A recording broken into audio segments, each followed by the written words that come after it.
Hello dear students, welcome back to a YouTube channel once again. बच्चों, last lecture में हमने already हमारा 2.3 जो है वो कंप्लीट कर दिया है, poem the Inchcape rock. जैसे मैंने आपको प्रॉमिस किया था, इसका नेक्स्ट लेक्चर जो होगा वो कम्प्लीटली आइस ब्रेकर जो होगा हमारा वो कंप्लीट करेंगे हम, और उसी के साथ साथ अपना ब्रेन स्टॉर्मिंग सेशन जो है वो भी आज हम कंप्लीट कर लेंगे। तो आइए स्टार्ट करते हैं आज का हमारा टॉपिक, जो कि आइस ब्रेकर्स और ब्रेन स्टॉर्मिंग है 2.3 द इंच केप रॉक का। Let us start. अब यहाँ पर बोल रहा है आपको कि आइस ब्रेकर में सबसे पहला क्वेश्चन पूछा गया है कि आपको बनाना है वर्ड रजिस्टर। बच्चों, वर्ड रजिस्टर क्या होता है? जैसे कि कोई एक टर्म आपको बोल दिया, उसी से रिलेटेड आपको जितने भी वर्ड्स आते जाएंगे याद, आपको क्या करना है, उसके साथ जुड़े हुए हर एक वर्ड्स को ऐड करते जाना है। तो वो होता है हमारा वर्ड्स रजिस्टर। तो यहाँ पर हमको पहला क्वेश्चन बोलता है prepare a word register related to marine life. Marine life यानी कि समुंदर की ज़िंदगी से रिलेटेड आपको जो भी वर्ड्स याद आते हैं आपको वो सब लिखने हैं। तो ज़रूरी नहीं है आपको 2, 4, 6, 8, 10, 15 याद आने चाहिए। आपको जितने याद आते हैं आप उतने वर्ड रजिस्टर में, जितने आपको याद है उतने आप वर्ड रजिस्टर कर सकते हो। ओके, पहला आता है हमारा सेलर्स। सेलर्स जो बोट चलाते हैं बेसिकली। उसके बाद है हमारा शिप, हो सकता है मरीन लाइफ से रिलेटेड। टाइड्स हो सकता है जो कि समुद्र की लहरें हम बोलते हैं। विंड्स, हवाएं चलती है। सी बेड जो है वो होता है जो हमने ईवीएस में देखा होगा, सी बेड्स। उसी के साथ साथ एंकर होता है। एंकर हमने देखा है, अगर आप लोगों ने सबसे फेमस शो देखा होगा बच्चों, the पॉपाय the sailor man, right. अगर ये आप लोगों ने देखा होगा तो आपको पता होगा कि एंकर क्या है। उसके हाथ पे हमेशा एक एंकर का टैटू बना रहता है। उसके साथ साथ कैप्टन, शिप का कैप्टन। सबमरीन होता है। इंटरनेशनल वाटर्स होते हैं। पोर्ट होता है, हार्बर होता है, पोर्ट जहाँ पर शिप्स जो है वो एक साथ होती है। हार्बर होता है। शिप यार्ड होता है जहाँ पर शिप जमा होती है। ट्रॉलर होता है। सेल होता है। Deep sea. तो ये सारे ऐसे वर्ड्स हैं जो कि मरीन लाइफ से रिलेटेड है, इसीलिए क्या होता है, इन सारे वर्ड्स को हम as a word register use कर सकते हैं। नेक्स्ट जो हमारा क्वेश्चन है वो हमको बोलता है the functions of a light house is. समुद्र के बीचों बीच जो लाइट हाउस बनाया जाता है वो क्यों बनाया जाता है, ये क्या मतलब एक किस तरीके के लिए हेल्पफुल होता है, समुद्र में जो लोग आते हैं बोट लेकर उनके लिए किस तरीके से हेल्पफुल होता है। पहला आता है तो शो दी डायरेक्शन, यानी कि अगर आप लाइट हाउस की तरफ बढ़ रहे हो तो आपको कहीं दूर से लाइट हाउस दिखाई देते हैं तो आपको समझ में आता है इसके नज़दीक हमको नहीं जाना है, क्योंकि कहीं ना कहीं क्या हो सकता है, यहाँ पर शिप्स को एक वार्निंग दी जाती है कि यहाँ पर जो है वो डेंजरस पत्थर है जिसके ऊपर अगर बोट लग गई तो आपका एक्सीडेंट होने के चांसेस होते हैं। जैसे हमने मूवी देखा था टाइटैनिक, राइट। टाइटैनिक में क्या हुआ था, उनको किसी तरीके की विजिबिलिटी नहीं थी, तो विजिबिलिटी ना होने की वजह से बर्फ के एक पहाड़ से जाके वो बोट जो है वो टकरा जाती। तो ताकि इस तरीके की मिस्टेक ना हो, इसीलिए टू साउंड फॉग हॉर्न्स होते हैं। फॉग हॉर्न्स यानी कि लाइट हाउस में ऐसे साउंड्स होते हैं, ऐसी आवाज़ें होती है, बार बार लाउड आवाज़ होती है कि आपको कहीं ना कहीं अगर हवाओं में विजिबिलिटी नहीं है, जैसे रात का वक्त हो गया है और काफ़ी ज़्यादा अंधेरा हो जाता है, कई बार फॉग की वजह से विजिबिलिटी नहीं होती है, तो बच्चों लाइट हाउस में ऐसे कुछ साउंड्स होते हैं, जो सिग्नल्स होते हैं जो दिए जाते हैं, वार्निंग सिग्नल्स, कि अगर आपको एटलीस्ट आप साउंड से तो पता लगा सकते हो कि आप किस डायरेक्शन की तरफ बढ़ रहे हो, और उसी साउंड के जरिए क्या होता है, आप उस गलत डायरेक्शन में जाने से खुद को रोक सकते हो, राइट। तो इस तरीके से आपको फॉग हॉर्न्स के लिए भी क्या होता है, हेल्प करता है अगर किसी तरीके की पुअर विजिबिलिटी एटमॉस्फेयर में है तो। आई होप लाइट हाउस का फंक्शन जो है वो हमको समझ में आ गया। पहला फंक्शन है उसका क्या, कि वो हमको डायरेक्शन बताता है। दूसरा फंक्शन हमको कहता है कि हम शिप्स को वार्निंग देते हैं ट्रेचरस रॉक्स, यानी ऐसे डेंजरस रॉक्स जो होते हैं जिससे टकराकर एक्सीडेंट हो सकता है। तीसरा होता है उनके अंदर फॉग हॉर्न्स होते हैं, साउंड्स होते हैं, ऐसा वार्निंग साउंड्स होते हैं जो कि शिप्स को क्या करते हैं, अवेयरनेस क्रिएट करते हैं। अगर हवा में विजिबिलिटी नहीं है, किसी तरीके से लाइट हाउस नहीं दिख रहा है उनको, तो आवाज़ के जरिए हम उनको सिग्नल पहुँचाते हैं। तो these are the main functions of a lighthouse. अब बच्चों नेक्स्ट क्वेश्चन जो है हमको दिया हुआ, discuss in pairs the famous various famous rocks in the world and mention the places where they are. यानी हमको दुनिया में अलग अलग देशों में हो सकता है जहाँ पर ऐसे फेमस कई सारे रॉक्स होंगे, तो हमको बताना है ऐसे कौन सी कंट्रीज़ में, ऐसे कौन से ओशंस के बीच में ऐसे रॉक्सेस अवेलेबल है। तो यहाँ पर आपके लिए मैंने ये लिख रखा है फेमस रॉक कौन से रॉक्स है, और उसी के साथ साथ फेमस जो प्लेसेस हैं उसके बारे में भी यहाँ पर मैंशन है। तो आइए बच्चों देखते हैं हम। बैलेंसिंग रॉक जिसको बोला जाता है, कृष्णाज बटर बॉल भी बोलते हैं इसको। 250 टन का ये रॉक है। Balanced on a slope attempt to move attempts to safety remain unsuccessful. The Trimurti cave dedicated to trinity Brahma Vishnu and Shiva preserve by the ASI and a UNESCO heritage site. तो ये ऐसे रॉक है जिसको हमने काफ़ी ज़्यादा कल्चरल ट्रेडिशन के हिसाब से भी संभाल रखा हुआ है, और उसी के साथ साथ यहाँ पर क्या बोल रहे हैं, ASI जो है और यूनेस्को जो है उन्होंने मिलकर इसको एक हेरिटेज साइट बना दिया जहाँ पर टूरिस्ट स्पॉट बन चुका है जो जाकर लोग देख सकते हैं। ओके, अब ये कहाँ पर है? ये है महाबलीपुरम में। सेकेंड जो हमारा रॉक है जिसको अय्यर्स रॉक बोला जाता है और उसी के साथ साथ उलुरु भी बोला जाता है जो कि ऑस्ट्रेलियन है। एज एब originals carving paintings composed of sandstone, the rock changes color according to the position of the sun। यानी कि ये बोल रहा है ये जो रॉक है ये क्या करता है? कलर चेंज करता है। किसके अकॉर्डिंग? सन की जो पोजीशन चेंज होती है उस हिसाब से इस रॉक का जो कलर है वो भी चेंज होता है। Most striking at sunset coloured a fiery orange red. यानी सबसे ज़्यादा जब सनसेट का टाइम होता है तब उसका कलर जो होता है फियरी, एकदम जो फायर का ऑरेंज और रेड कलर का मिक्सचर होता है वैसे कलर का रॉक जो है वो हो जाता है सनसेट के टाइम पे, जो कि सेंट्रल ऑस्ट्रेलिया में है। नेक्स्ट आता है हमारा जायंट्स कॉजवे। ये जो रॉक है most of the columns hexagonal, some 4, 5, 7, 8 side, यानी कि हेक्सागोनल है क्योंकि इसके 4, 5, 7 और 8 साइड्स है। Made up of some 40,000 interlocking basalt columns, one of the great natural wonders. ये भी एक वर्ल्ड हेरिटेज साइट में आता है बच्चों। जायंट्स कॉजवे जो है वो कहाँ पर है? नॉर्दर्न आयरलैंड में है। नेक्स्ट है हमारा सिगीरिया रॉक प्लेटू जो कि कहाँ पर है? श्रीलंका में है। Formed from magma of an extinct volcano 200 meters high. ये उसकी हाइट बताई जा रही है 200 मीटर हाई है। यूनेस्को की तरफ से ये भी एक हेरिटेज साइट जो है वो बोल दिया गया है। Ancient hydraulic system, canals, locks, lakes, dam, bridges, fountain, surface, underground water pumps. In rainy season water begins to circulate in Sigiriya fountains. यानी रेनी सीजन में क्या होता है? इन पत्थरों में जो रॉक्स है उसके अंदर क्या होता है? पानी जो है वो भरना शुरू हो जाता है। Built in 5th century, oldest in the world. यानी ये जो रॉक है वो सबसे ज़्यादा ओल्डेस्ट है क्योंकि ये 5th सेंचुरी में बनाया गया है। कौन सा रॉक है? सिगीरिया रॉक प्लेटू। तो आई होप बच्चों ये चारों रॉक्स जो है, अगर आपको इससे ज़्यादा नाम याद है, इससे ज़्यादा किसी रॉक के बारे में पूछा जाता है तो आप डेफिनेटली उसके बारे में भी लिख सकते हो। बट बेसिकली आइस ब्रेकर्स आपका एक जनरल नॉलेज का सेशन होता है यहाँ पर। Okay, moving ahead to our next question. Narrate in the class a story about someone who destroyed or spoiled someone else's good work। तो यहाँ पर आपको बोला जा रहा है आपको एक ऐसी स्टोरी बतानी है जहाँ पर किसी एक इंसान ने, जैसे बच्चों हमने ये स्टोरी देखी जिसमें एक हीरो है और एक विलन है। तो हीरो ने कुछ अच्छा काम किया लेकिन विलन ने उसके उस अच्छे काम को क्या किया? डिस्ट्रॉय किया। क्या अच्छा काम किया था? इंच केप रॉक जो है उसके ऊपर एक बेल लगाया था, इंच केप बेल जिसको हम बुलाते हैं स्टोरी में। तो क्या किया था? इंच केप बेल का काम क्या था कि जब भी समुद्र की लहरों का जो हाई टाइड जिसको हम बोलते हैं, अगर वो बढ़ जाएगा समुद्र में, टाइड्स जो है वो भर जाएंगे, तो क्या होता है ये जो इंच के बेल होती है ये वार्निंग सिग्नल्स देती है, साइंस देती है ताकि जो शिप है उस इंच के रॉक की तरफ ना बढ़े। तो ये एक अच्छा काम किसने किया था? हमारे एबर्ट ऑफ एबरप्रॉक ने किया था। लेकिन जो हमारे कहानी के विलन है सर राल्फ द रोवर, इन्होंने क्या किया? इन्होंने आके उस इंच के बेल को काट दिया था क्योंकि उन्होंने जेलसी की वजह से ये काम किया था, राइट। तो उन्होंने किसी के अच्छे काम को पूरी तरीके से बिगाड़ दिया था। सेम आपको स्टोरी में भी बोला जा रहा है कि आपको एक ऐसी क्लास में स्टोरी बतानी है जहाँ पर किसी ने अच्छा काम किया और उसको किसी ने अपने बुरे काम से बिगाड़ दिया। यहाँ पर कुछ पॉइंटर्स दिए हुए, जैसे कि फॉर एग्जाम्पल आप बोल सकते हैं कि कोई एक ब्राइट स्टूडेंट है, बहुत ही अच्छा बच्चा है, हमेशा टाइम पर आता है, हमेशा सबको इंटेलिजेंट भी है, सबको पढ़ाता है, हंसता खिलाता सब कुछ है। लेकिन कुछ ऐसे लोग हैं जो इस बच्चे से जलते क्योंकि स्मार्ट है, इंटेलिजेंट है, सब लोगों को पढ़ाता है, अपने जूनियर स्टूडेंट्स को भी पढ़ाता है। तो एक बार एक ऐसा ग्रुप होता है जो क्या करता है, जो उससे जलता है। तो जलने की वजह से क्या होता है, वो जो अपने नोट्स अपने जूनियर्स को पास ऑन करता है पढ़ाने के लिए, उनके नोट्स लेकर ये जो जेलसी वाले बच्चे होते हैं वो उसके नोट्स को फाड़ देते हैं। अब एग्जाम सर पर है, नोट्स नहीं है उसके पास में, नोट्स जो है वो फट चुकी है। तो वो क्या करता है बच्चा, जिन बच्चों को उसने पढ़ाया था, ट्यूशन्स दिया था, वही बच्चे जो है उसकी एग्ज़ाम के टाइम पर काम आ जाते हैं। तो अल्टीमेटली क्या होता है, जेलस ग्रुप को हरा दिया गया, राइट। तो इस तरीके से किसी ने अपने किसी के अच्छे काम को अपने बुरे कामों से बिगाड़ दिया, लेकिन एट द एंड बुरे काम का नतीजा है वो बुरा ही निकलता है। तो इस तरीके से आप एक स्टोरी जो है वो छोटी सी डिस्क्राइब कर सकते हो। नेक्स्ट हमारा क्वेश्चन है, discuss the following expressions in pairs or group, take the help of your teacher. अब ये जो कुछ इडियम्स या फ्रेजेस हमको दिए हुए हैं, हमको इसके ऊपर थोड़ा सा डिस्कशन करना है। आइए देखते क्या इडियम्स और फ्रेजेस है। As you sow shall you reap, जैसा बोओगे वैसा ही पाओगे। Crime gets its own punishment, हर गुनाह की अपनी ही एक सज़ा है जो मिलती है। What goes around comes around, जो करोगे वही आपको रिटर्न आकर मिलेगा।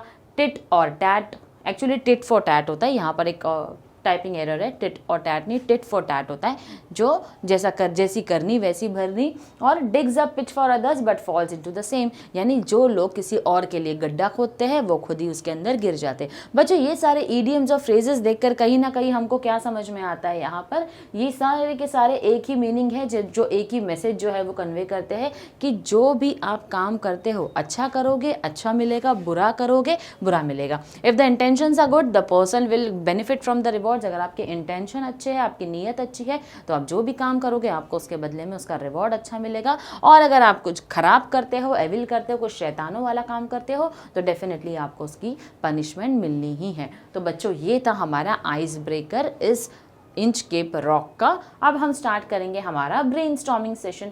अब ब्रेनस्टॉर्मिंग में narrate in groups the scenes described in the beginning of the poem, यानी हमको क्या बताना है यहाँ पर, कौन से सीन्स है जो कि डिस्क्राइब किए गए हैं, बताए गए हैं स्टार्टिंग में, पोएम की बिगिनिंग में बताए गए हैं।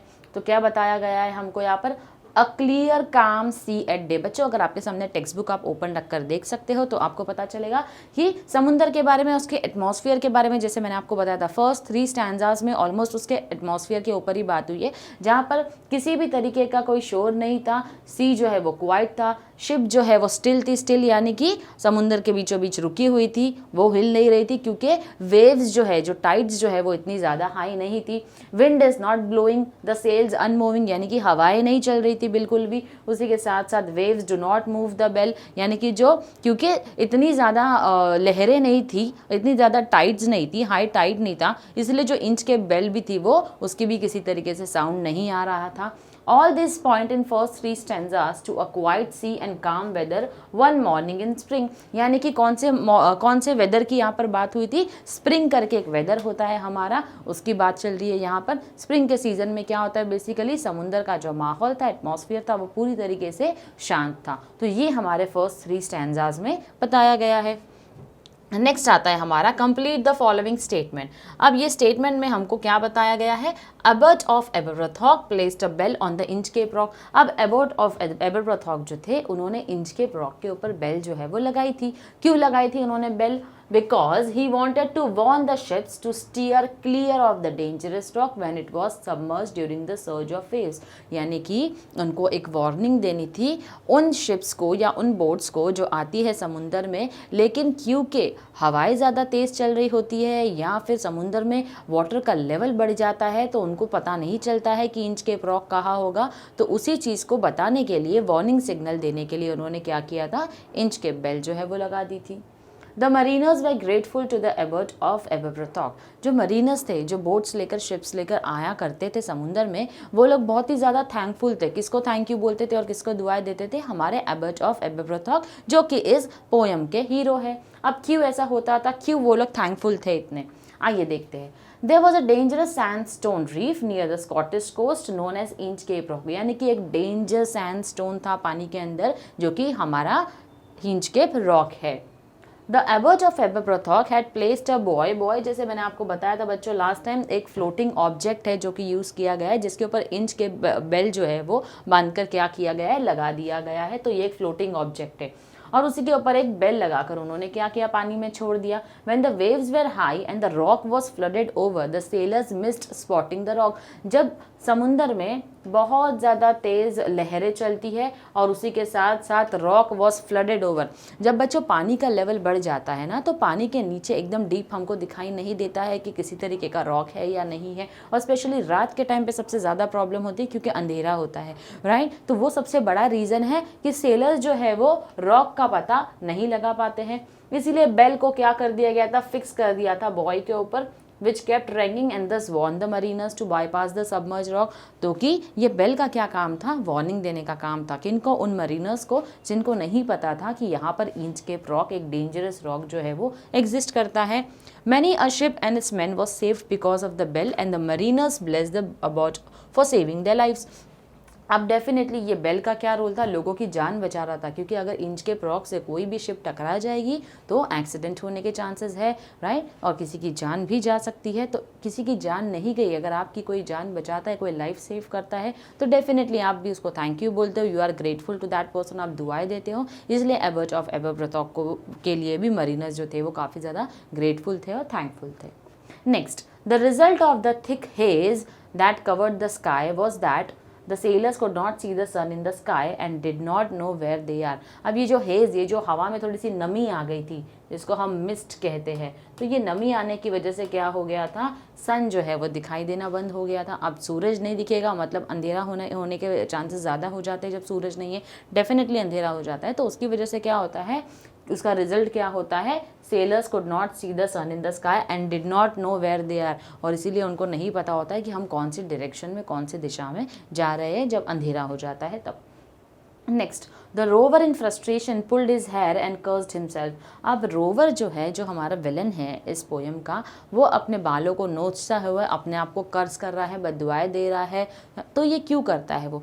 Because he himself had cut the bell which would have rung and warned them about the killer rocks. तो बेसिकली अगर उसने वो इंच के बेल को नहीं काटा होता तो कहीं ना कहीं उसको पता चलता कि इतने अंधेरा होने के बावजूद भी हम किस डायरेक्शन की तरफ जा रहे हैं और किस तरफ हमको जाना चाहिए। इसीलिए वो फ्रस्ट्रेशन में खुद के बालों को नोच रहा है और कर्स कर रहा है। नेक्स्ट क्वेश्चन है बच्चों, given below are the events that give the theme of the poem in a jumbled form, arrange in a proper sequence as per their occurrence. तो बच्चों यहाँ पर दिए हुए आपको अलग अलग इंसिडेंट्स, तो आपको उसको सीक्वेंस में अरेंज करना है, कौन सा इंसिडेंट पहले हुआ है। The waves were so small that they did not move enough to ring the bell at the Inchcape rock. अब ओके, यहाँ पर बच्चों मैंने आपके लिए डायरेक्टली जो है वो आंसर ऑलरेडी मेंशन कर दिया है, तो आप देख सकते हैं। सबसे पहला इंसिडेंट जो हुआ था वो एबर्ट ऑफ एबरब्रोथॉक ने क्या किया था, एक बॉय के थ्रू यानी कि एक फ्लोटिंग ऑब्जेक्ट के थ्रू क्या किया था, बेल को इंच के रॉक पर प्लेस कर दिया था। The waves were so small that they did not move enough to ring the bell at the Inchcape rock. तो वेव जो थी वो क्या बताया जा रहा है कि बहुत स्मॉल थी, यानी कि इतना हाई टाइड नहीं था समुद्र में, तो उसकी वजह से क्या हो गया, इंचकेप रॉक के ऊपर जो बेल लगी थी उसको बिल्कुल भी क्या नहीं हो रहा था, बेल जो है वो रिंग नहीं कर पा रहा था। Ralph bent over from the boat, there was a thick haze spread over the atmosphere. Sir Ralph cursed himself in despair and in his frustration tore his hair.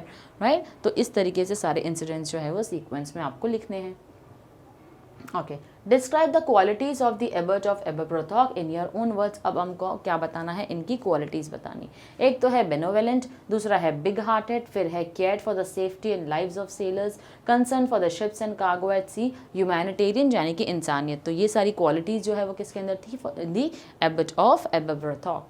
Next है हमारा, jealousy is the most incurable defect. Justify, incurable का मतलब होता है jealousy एक ऐसी बीमारी है, एक ऐसा डिफेक्ट है जिसको ठीक नहीं किया जा सकता। When someone is better off or has achieved success or fame, there are people who envy it and wish for the person's downfall. Life में हमारे भी ऐसा कोई ना कोई ज़रूर रहा होगा, जब हम सक्सेस की तरफ बढ़ रहे हैं, लाइफ में कुछ अच्छा कर रहे हैं, ऊंचाइयों की तरफ जा रहे हैं, तो कोई ना कोई ऐसा होता है जिसको हमारी सक्सेस से जलन जो है वो रहती है, और वो हमेशा यही दुआ करेगा कि इसका कुछ बुरा हो जाए या ये जितना ऊंचाई पर उड़ रहा है वहाँ से वो नीचे गिर जाए। दिस इज जेलसी, इसको जेलसी बोला जाता है। It is inherent in many people and there is no easy remedy for it. It is inherent यानी कि कुछ लोगों के अंदर ऑलरेडी ये क्वालिटी पहले से रहती है, तो उसकी कोई रेमेडी या उसकी कोई दवा नहीं है। So jealousy is often considered as the most incurable disease. इसीलिए जेलसी को एक इनक्योरेबल, एक ऐसा डिजीज़ माना जाता है या डिफेक्ट माना जाता है जिसका कोई इलाज नहीं होता है। जेलसी एक लाइलाज बीमारी है। तो बेसिकली अगर आपको अपने अंदर से जेलसी को ख़त्म करना है तो इसके लिए आपको लोगों को अप्रिशिएट करना शुरू करना होगा। अप्रिशिएट करना यानी कि जो भी वो सक्सेसफुल होते हैं, जो भी सक्सेस उनको मिलती है तो वो उनको उनकी मेहनत से मिली है, राइट। तो ये सोचकर हमको आगे चलना होगा, उनकी अचीवमेंट्स पे खुश होना है और अपने आप को मिस फॉर्चून नहीं समझना है। तो यही एक तरीका है जेलसी को क्योर करने का। नेक्स्ट क्वेश्चन है, but the rover's mirth was wickedness. Explain this line in your own words. Rover's mirth का मतलब क्या होता है? रोवर्स mirth का मतलब जो rover, sir Ralph the rover, he was very happy. लेकिन वो हैप्पीनेस थी वो किस चीज़ के लिए उसके अंदर ये हैप्पीनेस थी? The season of spring made everyone feel happy and light hearted. अब जो सीजन की हमने बात की है इस पोयम में, तो अलग अलग स्टैंजाज में बताया गया है कि स्प्रिंग का सीजन था जहाँ पर क्या था, हर कोई खुश था। अब उसी के साथ साथ the rover was विजलिंग and singing but beneath his joy was a wicked plan to destroy the good work done by the Ebert of Aberbrothock। so basically यहाँ पर बोला जा रहा है कि एबर्ट ऑफ एबरब्रोथॉक जो है उसका क्या सोचना था, उसका सोचना था किसका, सर राल्फ द रोवर का सोचना था कि वो जो इतना खुश है कहीं ना कहीं उसका एक प्लान था। क्या प्लान था उसका कि उसको एबर्ट ऑफ एबरब्रोथॉक जो है उसके काम को पूरी तरीके से डिस्ट्रॉय करना है, बिगाड़ना है। और उन्होंने क्या काम किया था, अच्छा इंचकेप रॉक के ऊपर बेल को प्लेस कर दिया था। His jealous thoughts and evil intentions made the rover joyful।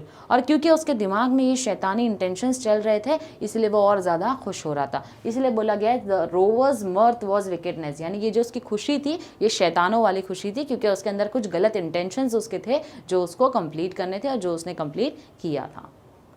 Next, some words in the poem are related to different parts of a ship or a mariner's life। Given below are the meaning of those terms। Identify the word।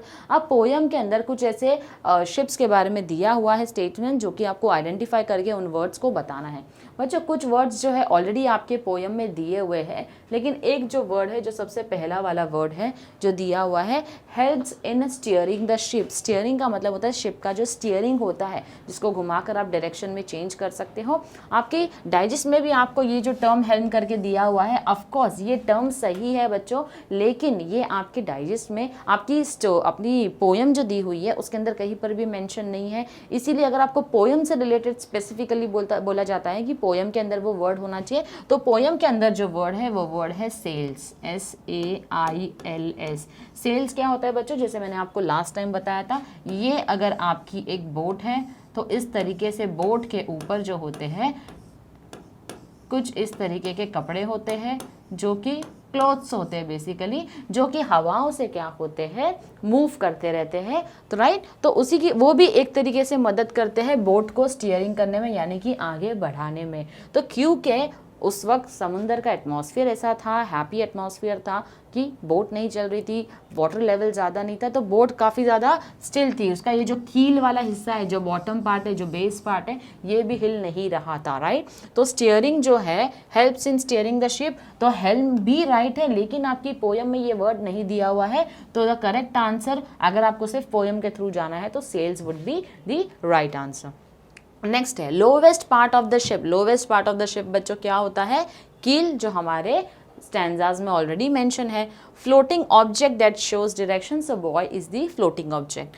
Another name for ship, जो आपके last के कुछ stanzas में अगर आप देखोगे तो vessel करके टर्म यूज किया गया है, वो शिप के लिए है। सिंकिंग का मतलब क्या डूब रहा था उस वक्त, सिंकिंग की वजह से, डूबने की वजह से गर्गलिंग साउंड जो है वो आ रहा था, तो gargling is the right answer. So बच्चों इस तरीके से आपको इन क्वेश्चंस को अटेम्प्ट करना है। अब नेक्स्ट आपको यहाँ पर दिया है बलाड। अब ये जो पोयम है ये एक बलाड है। बलाड का मतलब होता क्या है बच्चों, एक ऐसी पोयम जहाँ पर स्टैंजाज जो होते हैं वो थोड़े से ज़्यादा लंबे होते हैं, राइट, और उसी के साथ साथ आपको ड्रामा देखने मिलता है, रोमांस देखने मिलता है, उसी के साथ साथ कुछ फनी स्टोरीज जो होती है वो आपको पोयम में मिलती है, तो उसको हम बलाड बोलते हैं। A ballad is a song that tells a story and it can be dramatic, funny or romantic. Traditionally, the ballad has been considered a folkloric verse narrative which has strong associations with communal dancing. पहले के time पे क्या होता था, ये जो story बनाई जाती थी कैसे, किसी कम्युनिटी का अगर फोक सॉन्ग है तो उस फोक सॉन्ग में सारी स्टोरी बना दी जाती थी। फनी भी हो सकता है, ड्रामेटिक भी हो सकता है, उसके साथ साथ रोमांटिक भी हो सकता है। लेकिन फिर बाद में क्या हुआ, generally the term is used for a narrative poem which uses an elliptical and highly stylised mode of narration.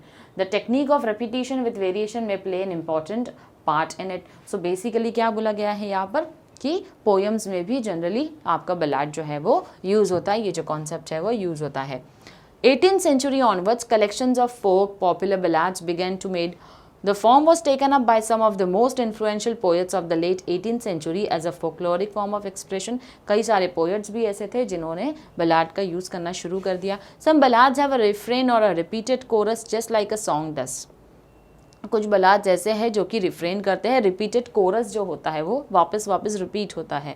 जैसे एक गाने में होती है ना, कुछ लाइन रिपीट्स होती है, तो वैसे ही बलाड में भी कुछ लाइन्स रिपीट हो सकती है। The rhyme scheme adds musical quality to the poem. One famous ballad is the Rime of the Ancient Mariner by English poet Samuel Taylor Coleridge. So basically इन्होंने एक पोएम लिखी है the Rime of the Ancient Mariner. इसके अंदर आप जाकर, अगर आप चाहो तो आप जाकर ये पोएम को सर्च कर सकते हो और देख सकते हो इसका राइमिंग स्कीम किस तरीके से है। यहाँ पर अगेन बलाट के बारे में दिया हुआ है, शॉर्ट स्टैंजाज होते हैं जिसके थ्रू आपको एक स्टोरी जो एक पोएम में कन्वे होती है। नेक्स्ट आपको आइडेंटिफाई करना है बच्चों फिगर्स ऑफ स्पीच। हम जानते हैं कई सारे फिगर्स ऑफ स्पीच होंगे जो हमने पढ़े होंगे, रेपिटेशन होगा, एलिट्रेशन होगा, इन्वर्जन होगा, ओनोमेटोफिया होगा, सिमिली होगा, राइट। तो हमको इनमें से आइडेंटिफाई करना है, कुछ स्टेटमेंट्स दिए हमको तो आइडेंटिफाई करना है फिगर्स ऑफ स्पीच। पहला दिया है sir Ralph the rover tore his hair, तो सर राल्फ द रोवर, तो यहाँ पर एलिट्रेशन यूज हुआ है। क्यों एलिट्रेशन यूज हुआ है बच्चों? क्योंकि यहाँ पर जो है बार बार आर का जो साउंड है वो क्या हुआ है, रिपीट हुआ है। कैसे रिपीट हुआ है आर का साउंड? सर राल्फ में आर है, रोवर में आर है, तो एलिट्रेशन है। नेक्स्ट आता है no stir in the air, no stir in the sea, तो बेसिकली यहाँ पर क्या हुआ है, रिपीटेशन और एलिट्रेशन दोनों आया है। कैसे? No stir in the air, no stir in the sea. तो एलिट्रेशन क्या होता है बच्चों? एलिट्रेशन का मतलब होता है लेटर्स का रिपीट होना, और रिपीटेशन का मतलब होता है वर्ड्स का रिपीट होना। तो यहाँ पर वर्ड्स भी रिपीट हुए हैं, नो जो है वो 2 बार रिपीट हुआ है तो वो रिपीटेशन आ जाएगा। एलिट्रेशन जो है आपका एस का साउंड जो है वो रिपीट हुआ है। Next, on a buoy in the storm it floated and swung, alliteration और इन्वर्जन दोनों है। The sound of the vowel O is repeated, इसीलिए एलिट्रेशन है। The order of the words has been change for poetic effect, यानी कि inversion बच्चों क्या होता है, जब ये भी आपको पोयम की कुछ लाइंस दी है लेकिन पोयम के इफेक्ट के लिए उसका ऑर्डर जो है वो आगे पीछे किया गया है, राइट। जैसे फॉर एग्जांपल इफ़ आई से माय नेम इज़ नाजनीन, ये जो है ये करेक्ट स्टेटमेंट होता है, लेकिन अगर मैं बोलूँ पोएटिक इफेक्ट देने के लिए Nazneen is my name, right, तो ये इन्वर्जन हो सकता है। क्यों इन्वर्जन हो सकता है? क्योंकि प्रॉपर ऑर्डर में नहीं है। तो करेक्ट प्रोज अगर हमको देखना है, इसका ऑर्डर देखना है इस प्रोज का, on a buoy in the storm it floated and swung, तो बेसिकली इसका करेक्ट ऑर्डर होगा it floated and swung on a buoy in the storm, तो ये उसका करेक्ट ऑर्डर होगा। इन्वर्जन बच्चों याद रखना पोएम्स में ज़्यादातर आता है जहाँ पर सिर्फ और सिर्फ पोएटिक इफेक्ट देने के लिए क्या होता है, सेंटेंस को चेंज कर दिया जाता है। Next, down sang the bell with a gurgling sound. अब यहाँ पर ओनोमेटोफोइया होगा। ओनोमेटोफोइया क्यों यूज़ किया जाता है बच्चों? जब भी कोई साउंड के बारे में बात हो रही है, तो यहाँ पर गर्गलिंग साउंड के बारे में बात हो रही है ना, तो ओनोमेटोफोइया जो है वो आएगा। Sound of the words resembles there meaning. Inversion, inversion क्यों है बच्चों यहाँ पर? क्योंकि यहाँ पर भी जो ऑर्डर है पोएटिक इफेक्ट के लिए दिया गया है, तो करेक्ट ऑर्डर क्या होगा? The bell sank down is inversed, bell sank down is inversed as down sang the bell, यानी कि क्या होना चाहिए था, पोएटिक इफेक्ट अगर नहीं होता तो करेक्ट ऑर्डर क्या होता उसका? The bell sank down with a gurgling sound। बच्चों मैं आपके लिए यहाँ पर करेक्ट ऑर्डर जो है वो लिख देती हूँ। यहाँ पर होगा आपका the bell sank down with a gurgling sound. तो इन्वर्जन बेसिकली होता है पोएटिक इफेक्ट के लिए उस स्टैंजा का या उस स्टैंजा में किसी भी लाइन का ऑर्डर जो होता है उसको चेंज कर देना। नेक्स्ट आता है the devil below was ringing his nail. Nail यानी कि अगेन यहाँ पर ओनोमेटोफोइया आएगा क्योंकि यहाँ पर साउंड की बात हो रही है ना, साउंड की बात हो रही है यहाँ पर। नेक्स्ट है the ship was as still as she could be, तो पर्सोनिफिकेशन यूज हुआ है क्योंकि शिप के लिए शी यूज किया गया है जो हम इंसान के लिए यूज करते हैं। नेक्स्ट आता है हमारा एलिट्रेशन, क्योंकि यहाँ पर बार बार एस जो है उसका साउंड क्या हो रहा है, रिपीट हो रहा है। नेक्स्ट है हमारा on the deck the rover takes his stand, तो यहाँ पर आता है आपका इन्वर्जन। अगेन इन्वर्जन कब आता है बच्चों? जब सेंटेंस का ऑर्डर जो है वो चेंज कर दिया गया होगा पोएटिक इफेक्ट के लिए। The usual order of words has been rearranged for poetic effect, तो करेक्ट ऑर्डर क्या होगा? The rover takes his stand on the deck, तो ये हमारा करेक्ट ऑर्डर है। ओ क्रिस्ट करके एपोस्ट्रॉफी होगा, क्यों? क्योंकि speaker is addressing someone who is not there, यानी ऐसे किसी के बारे में बात हो रही है जो उस वक्त वहाँ पर एग्जिस्ट नहीं करते हैं। ओके, नेक्स्ट जो हमको दिया गया है 4 to 6 लाइन्स के लिए सी के ऊपर हमको पोएम लिखनी है, ठीक है। I set sail for my maiden voyage, and C offered surprises galore. C is an enchantress who loves to engage anyone who has ears for her fabulous lore. So basically यहाँ पर C के ऊपर आपको 4 line इस तरीके से कुछ poem बनाकर जो है वो लिखनी, तो हमने ऑलरेडी आपके लिए यहाँ पर लिख दिया है. Next, expand the ideas on your own on the following topics. अब ये जो कुछ टॉपिक्स दिए हुए हैं उसके ऊपर हमको एक्सपांड करना है, बेसिकली लिखना है उसके बारे में. Okay, pride goes before a fall. Though pride has certain positive meanings, here it is used in its negative connotation, feeling that one is better or more important than other people. Pride यानी कि कुछ लोगों को, एक तो बच्चा pride feel होना, proud feel होना अलग बात होती है, जहाँ पर आपको अपनी अचीवमेंट्स के ऊपर काफ़ी ज़्यादा खुशी होती है. लेकिन प्राइड जो होता है कहीं ना कहीं एक घमंड जो है वो आपके अंदर आ जाता है. तो यहाँ पर घमंड जो है वो एक नेगेटिव कनोटेशन में, नेगेटिव फॉर्म में यूज़ किया गया है और बताया जा रहा है. तो बेसिकली यहाँ पर क्या है कि the feeling that one is better or more important than the other. तो यहाँ पर बोला जा रहा है कि आप अपने आप को दूसरों से ज़्यादा अच्छा मानते हो, तो आपका घमंड आपको ये बोलता है कि मैं किसी और से ज़्यादा बेहतर हूँ. The proverb suggest that if you have too high an opinion of yourself or you have an overrated belief in your own abilities, something will soon happen to make you look inferior or stupid. अगर आपको अपने ऊपर इतना ही pride feel होता है, इतना ही घमंड feel होता है, तो ऐसी सिचुएशन का वक्त, ऐसे वक्त का इंतज़ार ज़रूर करें बच्चों, जब आपका ये घमंड ज़रूर टूटेगा, जब आप ऐसी कोई हरकत करोगे जो इतने स्मार्ट होने के बाद भी काफ़ी स्टूपिड साउंड होगी, तो वहाँ पर आपका प्राइड जो है वो फॉल हो जाता है. We have seen in many tragic dramas that hubris leads to hero's downfall. Hero may have obtain good qualities but his arrogance and pride becomes his undoing. It is the proverbial pride that goes before the fall. यानी कि यहाँ पर बोला जा रहा है कि कई बार हमने ऐसे कई ड्रामा देखे हैं जहाँ पर हीरो जो है वो खुद ट्रबल में आ जाता है. That could be because of his own pride and overconfidence. Pride is a cardinal sin in many religion. घमंड जो है एक तरीके का गुनाह भी माना जाता है कुछ रिलीजन में, कि you should never be having pride in you. Even at a secular level it is the most detested human trait. However, self-esteem is a virtue. Arrogance, on the other hand, is a prelude to the imminent fall from grace. Let us be humble and courteous. Let us avoid pride and thus forestall the fall from the grace. Basically, यहाँ पर बोला जा रहा है self esteem. बच्चों, self esteem self respect होता है और आपका प्राइड, ये दो चीज़ों में बहुत ज़्यादा फ़र्क होता है. इनका डिफरेंस समझना ज़रूरी. सेल्फ एस्टीम जो है वो एक तरीके का वर्च्यू है जो हमको फॉलो करना चाहिए. ठीक है, सेल्फ एस्टीम के लिए आप अपने लड़ रहे हो, आप उसके हक में बोल रहे हो, कोई प्रॉब्लम नहीं. लेकिन प्राइड यानी घमंड जो है वो बहुत ही बुरी चीज़ है जो हमारे अंदर नहीं होनी चाहिए. सेकेंड जो हमको बोला है एक्सपांड करने के लिए वो आइडिया है हमारा time and tide wait for none. यानी एक कहावत है ऐसी जो बोली जाती है, वक्त और समुंदर की जो लहरें हैं वो कभी किसी के लिए नहीं रुकती. There is a time for doing each thing, postponing actions is laziness. हर चीज़ को करने का एक सही वक्त होता है. अगर आप उसको उस वक्त पे कर लो तो बेहतर है. अगर आप पोस्टपोन करते हो, जैसे कि हम लोग करते हैं, आज का काम जो है वो कल पर हम डाल देते हैं, राइट. तो वो जो हम आज का काम कल पर डाल देते हैं, that is a form of laziness. If the time for action is lost, the opportunity is lost for ever. हो सकता है अगर आपने आज के काम को कल पर टाल दिया है तो जो अच्छी अपॉर्चुनिटी आपके हाथ में थी वो आज चली जाएगी. Only regret remains. रिग्रेट यानी कि अब अपॉर्चुनिटी अगर कोई चले गई तो सिर्फ और सिर्फ पछतावा हमारे हाथ में रह जाता है. जैसे एग्जाम्स के टाइम पे हम बड़ा सा टाइम टेबल बनाते हैं, चार्ट बनाते हैं, प्रिपरेशन करते हैं, इतने बजे उठ जाएंगे, पढ़ाई करेंगे, लेकिन कहीं ना कहीं आउट ऑफ लेजीनेस हम उस चीज़ को पोस्टपोन कर देते हैं. और जब हमारा रिजल्ट आता है तो हमको ऐसा लगता है नहीं यार काफ़ी वक्त था, मैंने वेस्ट कर दिया, अगर थोड़ी सी मेहनत कर ली होती तो और अच्छा मेरा रिजल्ट आ सकता था. तो बच्चों, time and tide wait for none. किसी के लिए रुकता नहीं है समय. तो आपको समय के साथ चलना होगा, ना समय से आगे कोई जा पाया है. पीछे अगर आप चलोगे वक्त से तो डेफिनेटली हार जाओगे. उसके आगे जाने की कोशिश करोगे तो उल्टे बल गिर जाओगे. तो बेहतर है कि टाइम के साथ चलना सीखो. नेक्स्ट है man proposes God disposes. It is in one's power to plan a way of doing things. यानी कि ये हमारे हाथ में है, कोई भी काम हमको किस तरीके से करना है. विथ प्लानिंग हम चल सकते हैं.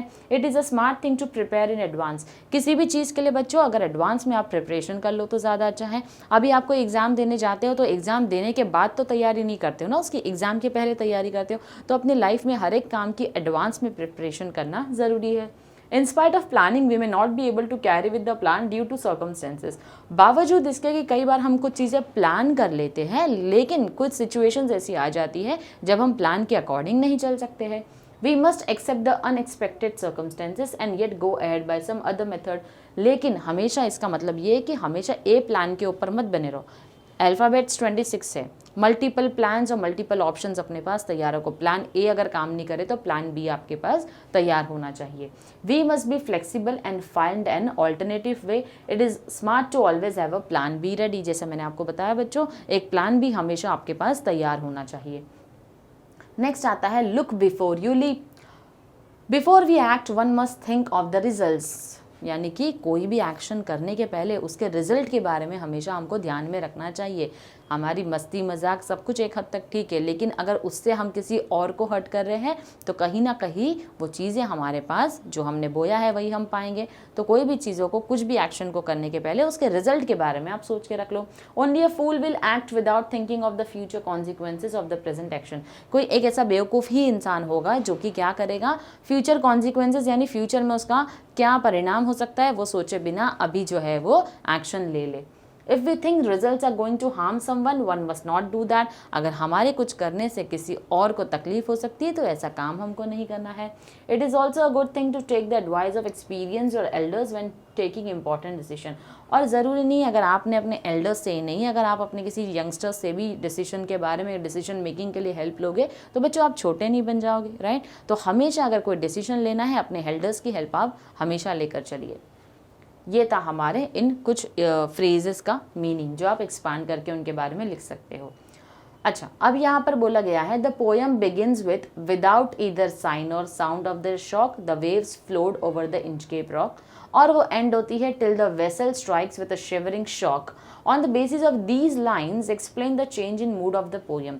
यानी इस लाइन के बेसिस पर पोयम का मूड किस तरीके से चेंज हुआ है वो बताना है बच्चों। पोयम का मूड बेसिकली यहाँ पर जो है समुद्र के एटमॉस्फेयर के ऊपर बात हुई है, राइट। तो इन द बिगिनिंग कौन से एटमॉस्फेयर के बारे में बात करिए, सीजन जो है वो स्प्रिंग का चल रहा था, जहाँ वेदर बहुत अच्छा था, किसी तरीके का समुद्र में कोई प्रॉब्लम नहीं था, हवाएं नहीं चल रही थी बहुत ज़्यादा तेज़, काम एटमॉस्फेयर था, पीसफुल एटमॉस्फेयर था जो कि स्टार्टिंग में था। लेकिन बाद में जैसे जैसे हम बढ़ते गए कि इंच के बेल जो थी हमारे सर राल्फ द रोवर जो हमारे विलन है उन्होंने उस बेल को काट दिया था। अब वो काफ़ी ज़्यादा खुश था उस स्प्रिंग के मौसम में। क्यों खुश था? क्योंकि उसकी खुशी थी कि उसके दिमाग में कुछ शैतानी इंटेंशंस चल रहे थे जिसकी वजह से वो क्या था, खुश था। अब वो दुनिया भर में जहाँ जहाँ जितनी सारी शिप्स थी वो सब शिप्स को मंथ तक घूमता रहा, सबको लूटता रहा। लूट कर जब वो आया रिटर्न स्कॉटलैंड की तरफ तब क्या होता है, तब जो है उसने इंचकेप बेल तो काट दी होती है। तो अब क्या होता है, अब उसको क्योंकि एटमॉस्फेयर अब थोड़ा सा समुद्र का क्या हो गया था, ख़राब हो गया था जब वो वापस आया था। तो कहीं ना कहीं हवाएं तेज़ चल रही थी, उसी के साथ साथ समुद्र का वाटर लेवल बढ़ गया था,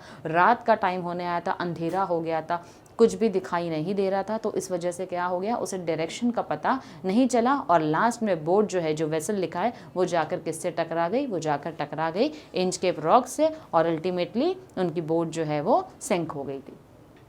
So that was exactly the meaning of these lines. बच्चों एक और क्वेश्चन है हमारा जो टेक्स्ट बुक में दिया हुआ है, read the following tree diagram and find out more information about opportunities in on and of the shore Indian navy.